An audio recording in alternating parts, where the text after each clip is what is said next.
ఏంటమ్మా ఆలోచిస్తున్నావు? మీ ఇద్దరి మధ్య ఏం కాకపోతే సడన్గా 1 వీక్లో అన్నీ చెప్తా అని ఎందుకన్నాడు అని శివరాం అడిగాడు.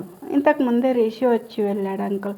మేబీ తొందరగా ప్రాబ్లమ్ సాల్వ్ చేయాలనిపించిందేమో అని చెప్పింది. అది కూడా నిజమే. ఎక్కడ నువ్వు రిషిని ఇష్టపడతావని భయపడుతున్నాడేమో అని అన్నాడు. మేబీ కావచ్చు అని చెప్పింది. సరేనమ్మా, నేను వస్తాను అని లేచి వెళ్తూ తలుపు దగ్గర ఆగి చాందిని అని పిలిచాడు. ఏంటంకుల్ అని చెప్పింది. నీకో విషయం చెప్పమన్నాడమ్మా అర్జున్ అని శివరాం అన్నాడు. ఏంటంకుల్ అది అని అడిగింది. అనవసరంగా ఆలోచించి బ్రెయిన్ పాడు చేసుకోవద్దని చెప్పమన్నాడమ్మా అని చెప్పి శివరాం వెళ్ళాడు. ఇడియట్ అని అర్జున్ని తిట్టుకుంటూ తన పని తాను చేసుకుంది. ఈవినింగ్ అయింది. ఈ ఇడియట్ ఎక్కడున్నాడు అని కాల్ చేసింది. వెంటనే డోర్ ఓపెన్ అయ్యి అర్జున్ వచ్చాడు. ఎక్కడికి వెళ్ళావు అని అడిగింది. ఫ్రెష్ ఎయిర్ పీల్చుదామని బయటకు వెళ్ళాను. నన్ను మిస్ అవుతున్నావా అని నవ్వుతూ అడిగాడు. రిషి వాళ్ళ ఇంటికి వెళ్ళొద్దాం, టైం అవుతుంది అని అంది. ఓ, అందుకై తొందర, వెళ్దాంలే, 5 అయ్యింది అంతే కదా అని సోఫాలో సెటిల్ అయి కళ్ళు మూసుకున్నాడు. చూస్తే చాలా టైర్డ్గా అనిపించాడు. ఏమైంది అని చాందిని అడిగింది. నథింగ్ అని కళ్ళు మూసుకునే చెప్పాడు. ఏం అడగకుండా పని ఫినిష్ చేసుకుని ఇంటికి వెళ్దాం పదా అని అంది. హా అని అర్జున్ లేచి సైలెంట్గా బయటకు వెళ్ళాడు. ఏమైంది ఇంత డల్గా సైలెంట్గా ఉన్నాడు అని చాందిని ఆలోచిస్తూ ఉంది. అర్జున్ కళ్ళు మూసుకుని పడుకున్నాడు. అర్జున్ అని పిలిచింది. చెప్పు అన్నాడు. ఏమైంది, ఒంట్లో బాగాలేదా అని అడిగింది. అదేం లేదు అని చెప్పాడు. సైలెంట్గా కార్ డ్రైవ్ చేస్తూ ఇంటికి వెళ్ళింది. అర్జున్ స్ట్రైట్గా పైకి వెళ్ళాడు. ఏమైందమ్మా, అబ్బాయి ఏం మాట్లాడకుండా అలా వెళ్ళాడు? మళ్ళీ ఏమైనా గొడవ పడ్డారా అని సావిత్రి అడిగింది. అదేం లేదు నానమ్మ, ఈవినింగ్ నుండి డల్గా ఉన్నాడు. ఏంటి అని అడిగితే ఏం చెప్పలేదు అని చాందిని అంది. వెళ్ళి ఏంటో కనుక్కో అని రాజారాం అన్నాడు. అలాగే తాతయ్య అని తొందరగా బెడ్రూమ్కి వెళ్ళింది. వాష్రూమ్లో నుండి సౌండ్స్ వస్తున్నాయి. అర్జున్ ఏమైంది అని బయట నుండే అడిగింది. ఏం రిప్లై లేదు. అర్జున్ అని మళ్ళీ కంగారుగా పిలిచింది. ఏం లేదు, కంగారు పడకు అని మళ్ళగా చెప్పాడు. నువ్వు ముందు డోర్ తీ అని అంది. కొంచెం అయ్యాక టవల్తో ఫేస్ తుడుచుకుంటూ బయటకు వచ్చాడు. చాందిని కంగారుగా అర్జున్ని చూసింది. చాందిని భుజాలు పట్టుకొని ఏం లేదమ్మా, జస్ట్ స్టమక్ అప్సెట్ అంతే అని చెప్పాడు. వామిటింగ్స్ అయ్యాయా అని అడిగింది. అవును అని తల ఊపాడు. ఎప్పటి నుండి అని సీరియస్గా అడిగింది. ఆఫ్టర్నూన్ నుండి. జస్ట్ మైనర్ ప్రాబ్లం అంతే, కంగారు పడకు అని చెప్పాడు. మైనర్ అయితే ఏంటి, మేజర్ అయితే ఏంటి, నాకు చెప్పాలనిపించదా అసలు? లేకపోతే ఈ విషయం నాకు తెలుసుకునే అర్హత కూడా నాకు లేదా? లేకపోతే కాంట్రాక్ట్ వెళ్ళామే కదా, దీనికి చెప్పేది ఏంటి అని అనుకుంటున్నావా అంది. చాందిని, నువ్వు ఎక్కడి నుండి ఎక్కడికి వెళ్తున్నావు? నువ్వు కంగారు పడతావని చెప్పలేదంతే అని అన్నాడు. అయితే రేపు నాకేమైనా నేను చచ్చినా కూడా నీకు చెప్పను, సరేనా అని అర్జున్ని వదిలించుకొని వెళ్తుంటే చాందిని చేపట్టి వెనక్కి లాగాడు. డోంట్ యూ డేర్ అని కళ్ళలో చూస్తూ సీరియస్గా అర్జున్ అన్నాడు. ఐ డేర్, నేను అలాగే చేస్తాను. నేను నీకు అంత ఇంపార్టెంట్ కానప్పుడు నాకు అంత ఇంపార్టెంట్ కాదు అని చాందిని చెప్తుంటే చాందిని పెదాలని తన పెదాలతో మూసేశాడు. మళ్ళీ ఏమైనా గొడవ పడుతున్నారా అని వెళ్ళిన సావిత్రి రాజారాం అదంతా చూసి వెంటనే వెనక్కి వెళ్ళారు. చాందిని కళ్ళ నుండి నీళ్లు కారుతూ ఉన్నాయి. అది చూసి అర్జున్ వెంటనే వెనక్కి జరిగి చందు ఏమైంది, ఎందుకు ఏడుస్తున్నావు అని అడిగాడు. చాందిని చెప్పకుండా ఏడుస్తూ ఉంది. తనను అలాగే సోఫాలో కూర్చోబెట్టి హగ్ చేసుకున్నాడు. I'm sorry, I'm really sorry, ఇంకెప్పుడు అలా చేయను. ఏది ఏమైనా ఫస్ట్ నీకే చెప్తా, ఓకేనా అని ఓదారుస్తూ ఉన్నాడు. చాందిని ఏడు పాపి. మనది కాంట్రాక్ట్ మ్యారేజే కావచ్చు, ఒకరిపై ఒకరికి ఏ హక్కు లేకపోవచ్చు, కానీ నిన్ను నేను ఫ్రెండ్గా అనుకున్నాను, నా మనిషి అనుకున్నాను. నీ గురించి అన్నీ తెలుసుకోవాలనుకోవడం తప్ప అని ఏడుస్తూనే అడిగింది కళ్ళు తుడుస్తూ. తప్పు కాదు బేబీ, ఐఎమ్ రియల్లీ సారీ. నేను కంగారు పెట్టద్దు అనుకున్నా, కానీ నేను బాధ పెడుతున్నా అనుకోలేదు. ఐఎమ్ సారీ అని హక్ చేసుకున్నాడు. చాందిని ఏడు పాపి దూరం జరిగింది. సారీ బేబీ, నిజంగా ఇంకోసారి ఇలా చేయను. 1 వీక్ ఓపిక పట్టు, నేనే నీకు అన్ని విషయాలు క్లియర్గా చెప్తాను, ఓకేనా అని అన్నాడు. సరే అని తల ఊపింది. ఇప్పటి వరకు కోపంలో ఉన్న చందుని చూశాను, ఫ్రస్ట్రేట్గా ఉన్న చందుని చూశాను, కానీ నేను ఏడవడం మొదటిసారి చూస్తున్న చందు. ఇలా కూడా క్యూట్గా ఉన్నావే అని ఫేస్ పట్టుకొని అన్నాడు. అర్జున్ చేయిపై ఒకటిచ్చి, ఇదంతా నీ వల్లే అని వాష్రూమ్లోకి పరిగెట్టింది. నిజంగా ఇలాంటి రోజు ఇంత తొందరలో వస్తుందని నేను ఎక్స్పెక్ట్ చేయలేదు చందు. నువ్వు నా దగ్గర టోటల్గా ఓపెన్ అయ్యావు. నా ముందు నా కోసం ఏడ్చేంత దగ్గర అయ్యావు. ఇంకా లేట్ చేయను. ఎట్టి పరిస్థితుల్లోనూ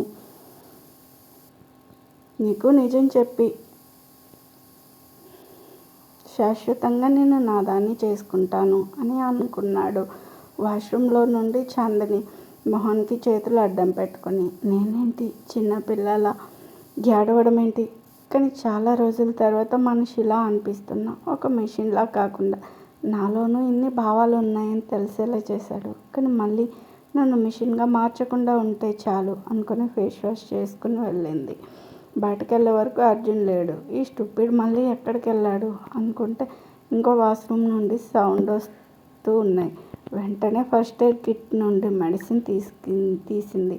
అర్జున్ రాగానే బెడ్పై పడుకున్నాడు. అర్జున్ దగ్గరికి వెళ్ళి మెడిసిన్ ఇచ్చింది, వేసుకున్నాడు. చందు, నువ్వు రిషి వాళ్ళ ఇంటికి వెళ్ళేది ఉంది కదా, వెళ్ళు. ఐఎమ్ ఫైన్, టాబ్లెట్స్ కూడా వేసుకున్నా కదా అని చెప్పాడు. నువ్వు కళ్ళు నోరు రెండు మూసుకుని పడుకో, ఏం మాట్లాడకు అని అంది. అర్జున్కి ఆర్గ్యూ చేసే ఓపిక లేక పడుకున్నాడు. అక్కడ అర్జున్ వాళ్ళ ఇంట్లో 2 ఆడవాళ్ళు, అందులో ఒకరు అర్జున్ తల్లి, అర్జున్ నానమ్మ మాట్లాడుకుంటూ ఉన్నారు. అర్జున్ తల్లి వసుంధర, ఎందుకు నన్ను ఇంత అర్జెంటుగా పిలిపించావు? అక్కడ మీ మావయ్య, అర్జున్ తాతయ్య గోపాల్ వర్మ ప్రశ్నల మీద ప్రశ్నలు వేసి నా ప్రాణం తీస్తాడు. ఎందుకు వెళ్తున్నావు, ఎప్పుడు వస్తున్నావు, నేను నీతో వస్తా అని నన్ను చంపుకు తిన్నాడు అని కళావతి అంది. ఇప్పటికీ మావయ్య గారికి మీ మీద అంత ప్రేమ ఉన్నందుకు సంతోషించండి అని నవ్వుతూ అంది వసుంధర. మీ మావయ్య మరీ చిన్నపిల్లాడిలా చేస్తాడులే కానీ నన్ను ఎందుకు ఇంత అర్జెంటుగా రమ్మన్నావు, అది చెప్పు, ఏంటా గుడ్ న్యూస్ అని అడిగింది. మీ మనవడు పెళ్లి చేసుకున్నాడు అత్తయ్య అని చెప్పింది. కళావతి షాక్ అయింది. అత్తయ్య అని కళావతి భుజాలు పట్టుకుని ఊపింది. అప్పుడు తేరుకుని, ఏంటి, ఏం చెప్పావు, మళ్ళీ చెప్పు అని అడిగింది. మీ మనవడు అర్జున్ వర్మ పెళ్లి చేసుకున్నాడు అని చెప్పింది. ఎప్పుడు, ఎక్కడ, ఎలా, ఎవరితో అని ప్రశ్నల మీద ప్రశ్నలు కళావతి అడిగింది. అత్తయ్య కామ్ డౌన్ అని అంది. ఇలాంటి న్యూస్ చెప్పి ప్రశాంతంగా ఉండమంటావేంటే, తొందరగా చెప్పు, లేకపోతే హార్ట్ అటాక్తో పోయేలా ఉన్నా అని కళ అంది. వసుంధర నవ్వుతూ జరిగిందంతా చెప్పింది. అంతా విని అర్జెంటుగా నేను నా మనవరాల్ని చూడాలి అనుంది. మీ మనవడు వద్దు అని నాకు వార్నింగ్ ఇచ్చి వెళ్ళాడు అత్తయ్య అని చెప్పింది. వాడి మొహం, వాడు మనకు వార్నింగ్ ఇవ్వడం ఏంటి? చెప్పకుండా పెళ్లి చేసుకోవడమే కాకుండా మనకే వార్నింగ్ ఇస్తాడా? రానివ్వు, కాళ్ళు విరగ్గొడతా వెధవని అని కోపంగా అంది. నిజమే అత్తయ్య, మనకు చెప్పకుండా చేసుకోవడమే కాకుండా అమ్మాయిని చూడొద్దు, మాట్లాడొద్దు అని కండిషన్లో పెట్టాడు. ఆ అమ్మాయికి మనం అంటే కోపం అట్ట. ఏదో మిస్అండర్స్టాండింగ్ జరిగింది, అది క్లారిఫై చేసే వరకు మనల్ని కలవద్దు అని చెప్పాడు. వాడి తలకాయ, అసలు కలిస్తేనే కదా ఎంత కోపం ఉందో తెలిసేది అని అంది. ఏమో అత్తయ్య, కానీ అమ్మాయి మాత్రం చాలా బాగుంది, గుణంలోనూ రూపంలోనూ మన కుటుంబానికి ఏమాత్రం తీసిపోదు. ఒకసారి మీరే ఈ వీడియో చూడండి అని చూపెట్టింది. కళావతి చాలా ఇంట్రెస్టెడ్గా ఆ వీడియో చూస్తుంది. చూసిన వెంటనే ఎలా అయినా నా మనవరాల్ని నేను చూడాలి అని అంది. అది కాదు అత్తయ్య, అర్జున్ ఏమంటాడో అని వస్తు అంది. వాడి మొహం, వాడేంటి నన్ను అనేది? నేను వాడి నానమ్మని, నా మనవరాల్ని చూడడానికి వాడి అనుమతి కావాలా? నేను రేపు వాళ్ళ ఇంటికి వెళ్తున్నా, నువ్వు వస్తావా రావా అని అడిగింది. వస్తాను అత్తయ్య, కానీ అని ఆగింది. కానీ లేదు, గిని లేదు, వాడేనా మనకు షాక్ ఇచ్చేది, మనము ఇద్దాం అని చెప్పింది. అక్కడ చాందిని ఇంట్లో అర్జున్కి హెల్త్ బాగాలేదు, రావట్లేదని రిషికి చందు మెసేజ్ పెట్టింది. పర్లేదు, మళ్ళీ ఎప్పుడైనా కలుద్దామని రిషి అన్నాడు. అర్జున్ లేచాక తాగడానికి ఏదైనా సూప్ బాగుంటుంది అని చేయడానికి తన కిచెన్లోకి వెళ్ళింది. చాందిని రావడం చూసి, ఏమైందమ్మా, ఎలా ఉంది అర్జున్కి అని సావిత్రి అడిగింది. ఏం లేదు నానమ్మ, వామిటింగ్స్ అవుతున్నాయి, టాబ్లెట్స్ వేసుకుని పడుకున్నాడు అని చెప్పింది. మరి నువ్వు ఇక్కడేం చేస్తున్నావు అని రాజారాం అడిగాడు. లేచాక సూప్ తాగుతాడని నేనే చేద్దామని వచ్చాను తాతయ్య అని అంది. జానకి చేస్తుంది, నువ్వు వెళ్ళి అర్జున్ని చూసుకో అని సావిత్రి అంది.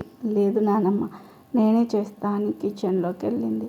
చేయాల్సిన సామాన్లు ఎక్కడున్నాయో అని అడిగి అందరినీ పంపించింది. చాందిని కిచెన్లో పనిచేస్తుంటే రాజారాం సావిత్రికి చూడడానికి 2 కళ్ళు చాలలేదు. చాందిని ఫాస్ట్గా సూప్ రెడీ చేసి తీసుకుని పైకెళ్ళింది. అమ్మని ఇలా చూస్తుంటే వాళ్ళ అమ్మనే గుర్తొస్తుంది. ఒక యంత్రంలా కాకుండా నవ్వుతూ అన్ని పనులు చేస్తూ ఒక మనిషిలా అనిపిస్తుంది అని సావిత్రి అంది. నిజమే బుజ్జి, నాకు వేరే దారి లేక అమ్మాయి బయట సరదాగా గడిపే టైంలో దాని నెత్తి మీద అన్ని బాధ్యతలు వేశాను. ఇన్ని రోజులు చాలా గిల్టీగా ఉండేది. ఇప్పుడు మనసు కొంచెం ప్రశాంతంగా ఉంది అని రాజారాం అన్నాడు. ఇందులో నీ తప్పేం లేదు కదా, నువ్వు కావాలని చేయలేదు కదా, ఆయన ఏది జరిగినా మన మంచిగా అనుకోవాలి అని సావిత్రి అంది. అర్జున్ నానమ్మ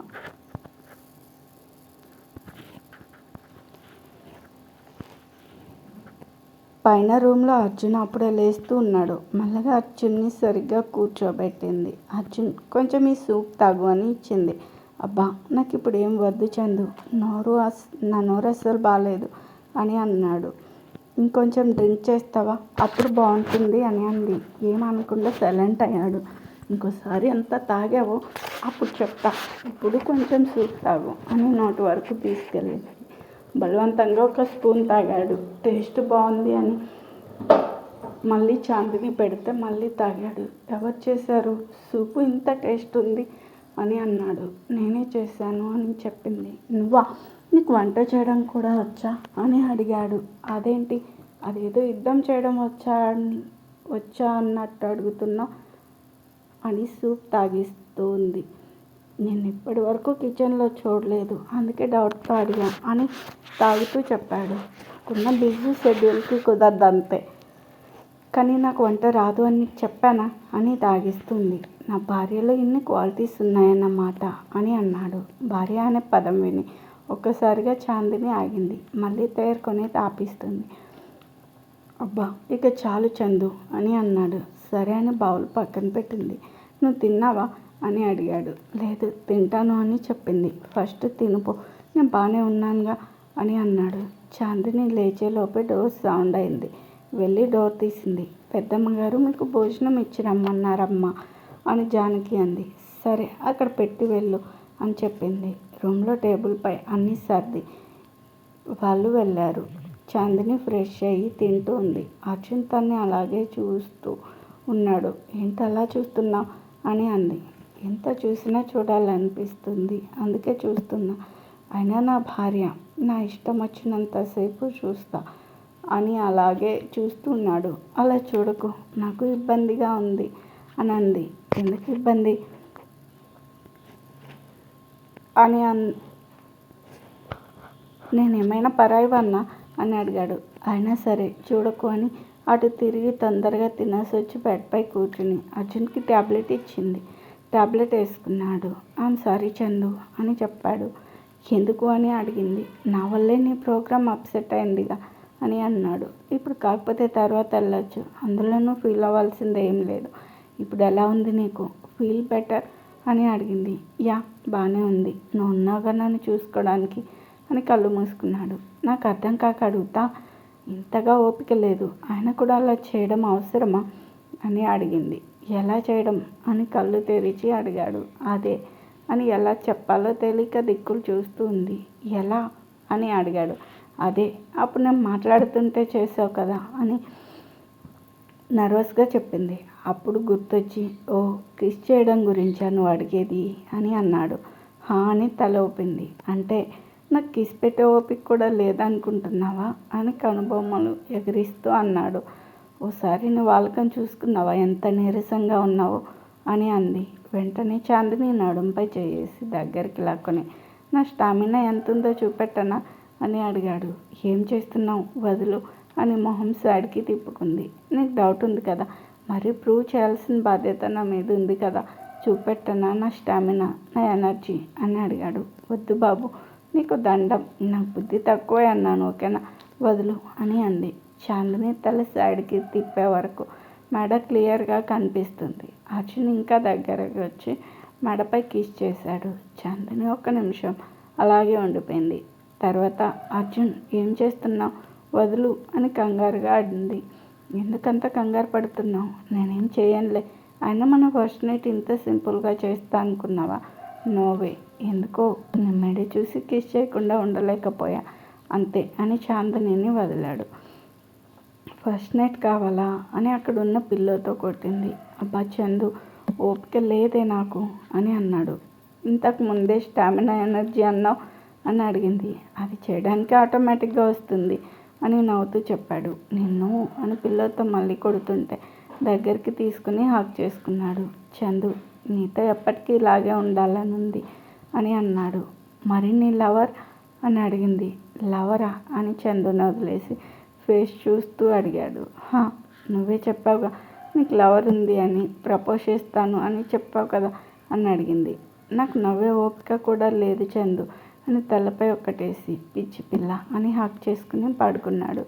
అర్జున్ అని పిలిచింది. ఏం మాట్లాడుకో, పడుకో అని టైట్గా హాక్ చేసుకుని పడుకున్నాడు. చాందిని ఏం చేయలేక కళ్ళు మూసుకుంది. పిచ్చి పిల్ల, నేను ప్రాణంగా ప్రేమించేది నిన్నే అని ఇంకా అర్థం చేసుకోలేకపోతున్నావా, నీకు ఎలా చెప్పాలో నాకు బాగా తెలుసు అని నవ్వుకుంటూ పడుకున్నాడు. వీళ్ళు ఇక్కడ బాగానే పడుకున్నారు. కానీ అక్కడ అర్జున్ ఇంట్లో అర్జున్ అమ్మ, నానమ్మ చందు వాళ్ళ ఇంటికి ఎలా వెళ్ళాలా అని ప్లాన్స్ చేస్తూ ఉన్నారు. అత్తయ్య, ఏం చేద్దామంటారు, ఏం చేసినా ఎక్కడికి వెళ్ళినా అర్జున్కి తెలిసిపోతుంది, రాజు ఎప్పటికీ వాచ్ చేస్తూ ఉంటాడు అని వసుంధర అంది. రాజునే కాదు, అర్జున్ ఉన్నా కూడా మనల్ని ఎవరూ ఆపలేరు అని కళావతి అంది. అవును, మీరు వచ్చిన విషయం ఎవరికి తెలుసు అని అడిగింది. బయట సెక్యూరిటీ చూశాడు. నేను వచ్చిన విషయం ఎవరికి చెప్పొద్దు అని ముందే చెప్పాను. ఇంట్లో నేను వచ్చే వరకు పని వాళ్ళు కూడా లేరు కాబట్టి ఎవరికి తెలియనట్టే అని అంది. ఉదయం ఇంట్లో పని వాళ్ళకు కూడా తెలుస్తుంది, ఏం చేద్దాం అంటారు అని అడిగింది. ఎవరి నోరు ఎలా ముయించాలో నాకు తెలుసు, నువ్వు కంగారు పడకు, ఒక పని చేద్దాం, ముందు షాపింగ్ కానీ నువ్వు వెళ్ళు, నేను వాచ్ చేస్తూ రాజు సెక్యూరిటీని వెంట వస్తారు, ఎలాగోలా వాళ్ళని తప్పించుకుని నువ్వు బయటకు వచ్చాయి, నేను వచ్చిన విషయం ఇక్కడ ఎవరికి తెలియదు కాబట్టి నేను ఇక్కడ నుండి బయలుదేరి షాప్ బయట వెయిట్ చేస్తూ ఉంటా అని చెప్పింది. సూపర్ అత్తయ్య అని ఇద్దరు హైఫై ఇచ్చుకున్నారు. ఉదయం లేచి రెడీ అయ్యి వాళ్ళ ప్లాన్ అమలు చేశారు. ఫస్ట్ వసుంధర షాపింగ్ అని బయటకు వెళ్ళింది. కళావతి వెంట రాజు మనుషులు వాచ్ చేస్తూ వెంట వెళ్ళారు. తర్వాత కళావతి ఇంట్లో అందరూ నోరు మూయించి తాను వెళ్ళింది. షాప్లోకి వెళ్ళిన వసుంధర వాళ్ళని తప్పించుకుని వేరే దారిలో షాప్ బయట కారులో వెయిట్ చేస్తున్న కళావతి దగ్గరికి వెళ్ళింది. నా కోడలు నాలాగే తెలివిగలది అని కళావతి వసుంధరని హక్ చేసుకుంది. నా కోడలు నాలాగే తెలివిగలది అత్తయ్య అని వసుంధర చెప్పింది. మొత్తానికి ఇద్దరు చందు ఇంటికి స్టార్ట్ అయ్యారు. అక్కడ చందు ఇంట్లో ఉదయం చాందిని కళ్ళు తెరిచే చూసే వరకు అర్జున్ కౌగిలిలో ఉంది. ప్రతి ఉదయం ఇలా తెల్లారితే ఎంత బాగుంటుందో అని అర్జున్ మొహంపై పడే వెంట్రుకలని సరి చూస్తూ ఉంది. పడుకున్నప్పుడు ఎంత బాగున్నాడో, నోరు తెరిస్తే చాలు నా బ్రెయిన్ తింటాడు అని నవ్వుకుంది. అర్జున్ లేవడం చూసి వెంటనే కళ్ళు మూసుకుంది. అర్జున్ కళ్ళు తెరిచి చందుని చూసి నుదుటిపై ముద్దు పెట్టుకున్నాడు. రాక్షసి, ఎంత ముద్దొస్తుందో, ఇలాగే కొరకాలనిపిస్తుంది అని 2 చెంపలపై కిస్ చేశాడు. పెదాలపై కిస్ చేసేలోపే చాందిని కళ్ళు తెరిచింది. ఏం చేస్తున్నావు నువ్వు అని అడిగింది. కిస్ చేస్తున్నా అని సైలెంట్ పెదాలపై లైట్గా కిస్ చేశాడు. ఈడియట్ అని వదిలించుకొని లేచింది. అరే ది గ్రేట్, చాందినికి సిగ్గుపడ్డం కూడా వచ్చా అని నవ్వుతూ లేచాడు. స్టూపిడ్ అని తిట్టుకుంటూ వాష్రూమ్కి వెళ్ళింది. ఇద్దరు ఫ్రెష్ అయ్యి బ్రేక్ఫాస్ట్ చేయడానికి కిందకు వెళ్ళారు. ఇద్దరిని చూసి ఎలా ఉంది అర్జున్ ఇప్పుడు అని సావిత్రి అడిగింది. బాగానే ఉంది కదా చందు, బాగానే ఉందమ్మమ్మ, చందు ఉంది కదా నన్ను జాగ్రత్తగా చూసుకోవడానికి అని చెప్పి కూర్చున్నాడు. అందరూ టిఫిన్ తింటూ ఉన్నారు. అసలు ఎందుకు సడన్గా అలా అయింది అని రాజారాం అడిగాడు. ఇప్పుడు చెప్పు, ఏం చెప్తావో అని చాందిని అర్జున్ని చూసింది. అది అది అని ఏం చెప్పాలో తెలియక అర్జున్ నీళ్ళు నములుతూ ఉన్నాడు. ఏదో అయిందిలే, అడిగి ఎందుకు మనవన్ని ఇబ్బంది పెడతావు అని సావిత్రి అంది. చూసావా అమ్మమ్మ నన్ను ఎలా కాపాడిందో అని చాందినికి కళ్ళతో సైగ చూశాడు. చాందిని మూతి తిప్పుకుంది. ఇందులో ఇబ్బంది ఏముంది, ఏమైనా తినకూడదు తిన్నాడా అని అడుగుతున్నా అని అన్నాడు. ఆ విషయం వదిలే, ఇక అబ్బాయిని ఇబ్బంది పెట్టకు అని సావిత్రి గట్టిగా బెదిరించింది. రాజారాం సైలెంట్గా తింటూ ఉన్నాడు. మా నాన్నమ్మని ఏం మాయ చేసావు అసలు అని మెల్లగా చాందిని అడిగింది. నేను హ్యాండ్సమ్గా ఉన్నా కదా, నా బ్యూటీకి పడిపోయింది అంతే. నువ్వు ఎలా అయినా పడవు కదా, మీ నాన్నమ్మని చూసి నేర్చుకో అని అన్నాడు. చాందిని అర్జున్ యొక్క చూపు చూసింది. ఏం తెలియనట్టు. అర్జున్ సైలెంట్గా తింటూ ఉన్నాడు. మా ఆవిడతోనే నన్ను తిట్టిస్తావు కదా, టైం రానివి చెప్తాను అని రాజారాం అర్జున్ని కళ్ళతోనే తినేసేలా చూశాడు. అర్జున్కి అర్థమైన కానట్టు లైట్ తీసుకున్నాడు. అందరూ తినేసి సోఫాలో కూర్చున్నారు. ఈరోజు ఆఫీస్కి వెళ్ళట్లేదు కదా మీరు అని సావిత్రి అడిగింది. లేదు నానమ్మ, అర్జున్కి రెస్ట్ తీసుకోమన్నాను. నాకు అర్జెంట్ వర్క్ ఏం లేదు, అందుకే నేను కూడా వెళ్ళట్లేదు అని చెప్పింది. వీళ్ళు ఇలా మాట్లాడుకుంటూ ఉంటే బయట సెక్యూరిటీ వచ్చి ఎవరో ఇద్దరు ఆడవాళ్ళు వచ్చారు సార్, మిమ్మల్ని కలవాలంటున్నారు అని రాజారాంకి చెప్పారు. వాళ్ళెవరో ఏమైనా చెప్పారా అని అడిగాడు. లేదు సార్, మీకు కావాల్సిన వాళ్ళు అన్నారు అని చెప్పాడు. సరే లోపలికి పంపించు అని రాజారాం చెప్పాడు. ఓకే సార్ అని సెక్యూరిటీ అతన్ని వెళ్ళాడు. ఇప్పుడు ఎవరు వచ్చి ఉంటారు, అది కూడా మనకు కావలసిన వాళ్ళు అని సావిత్రి అంది. ఏమో రానివ్వు చూద్దాం అని అన్నాడు.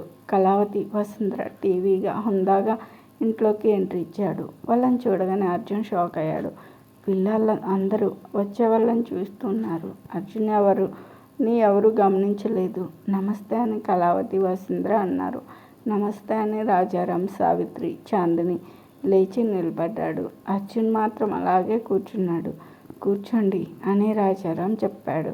ఇద్దరు కూర్చున్నారు. జానకి వాటర్ తెచ్చి ఇచ్చింది. ఇద్దరు వాటర్ తాగి ఇల్లంతా చూస్తూ ఉన్నారు. ఎవరు మీరు, మాకు కావలసిన వాళ్ళు అని చెప్పారట అని రాజారాం అడిగాడు. వర్మ ఇండస్ట్రీస్ చైర్పర్సన్ వైఫ్ని నేను. నా పేరు కళావతి, తను నా కోడలు వసుంధర అని కళావతి చెప్పింది. అందరూ షాక్ అయ్యారు. రాజారాం అర్జున్ని చూశాడు. కానీ అర్జున్ ఇంకా అలాగే సైలెంట్గా ఏం మాట్లాడకుండా కూర్చున్నాడు. ఇప్పుడు దొరికావు, చెప్తాను పని అని రాజారాం అనుకున్నాడు. మీరు మా బిజినెస్ రైవల్ అని తెలుసు కదా, కావలసిన వాళ్ళు ఎలా అవుతారు అని చాందిని అడిగింది. అవునమ్మాయి, శత్రువు అయినా మిత్రువు అయినా కావలసిన వాళ్ళే కదా అని కళావతి అంది. అసలు మీరు ఇప్పుడు ఇక్కడికి ఏ పని మీద వచ్చారు అని స్ట్రైట్గా అడిగింది. నువ్వు ముక్కుసూటిగా మాట్లాడడం నాకు చాలా బాగా నచ్చిందమ్మాయి, నిన్ను చూడ్డానికే వచ్చాం అని చెప్పింది. నన్ను చూడడం దేనికి అని చాందిని అడిగింది. మా మనవడికి తగిన జోడివి నువ్వే, మా ఇంటి కోడలుగా నా మనవరాలుగా చేసుకుందామని వచ్చాము అంది.